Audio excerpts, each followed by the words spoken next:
যদি আমাৰ মুছলমান লেবাৰ কৰ্মী যিবিলাক উজনিত আছে, গুৱাহাটীত আছে, য'ত আছে, এক সপ্তাহৰ কাৰণে আপোনালোকে কাম বন্ধ কৰি দিয়ক। অসম অচল হৈ যাব।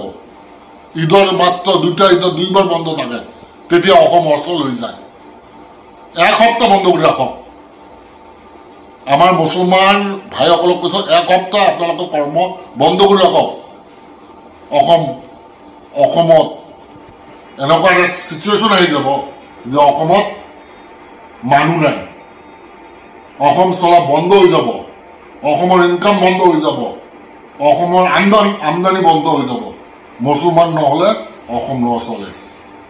এই পগলা কুকুৰটো, এই চলিহাৰ মুখখন বন্ধ কৰিব লাগিব। যধে মধে মুছলমানক আক্ৰমণ কৰি কথা কয়। আৰু লগতে এটা মই কথা কওঁ, ইনশাআল্লাহ আপোনালোকে ভয় নকৰিব।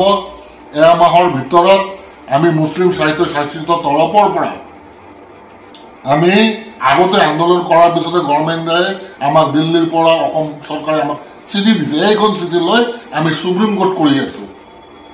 এইবোৰ মানুহৰ ওপৰত সুপ্ৰিম কোৰ্ট কৰিছো, যিবোৰ মানুহ হিন্দু মুছলমান কৰে, মুছলমানৰ ওপৰত আক্ৰমণ কৰে, মছজিদত আক্ৰমণ কৰে, মাদ্ৰাসাত আক্ৰমণ কৰে, কবৰস্থানত আক্ৰমণ কৰে, কোৰবানী দিব নিদিয়ে, আমি ব্যৱস্থা লৈ আছো। আপোনালোকে চিন্তা কোনো কাৰণ নাই।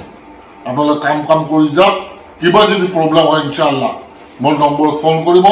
মুছলিম সাহিত্য শাসিত এতিয়াও জিন্দা আছে, কোনো চিন্তা কৰাৰ কাৰণ নাই।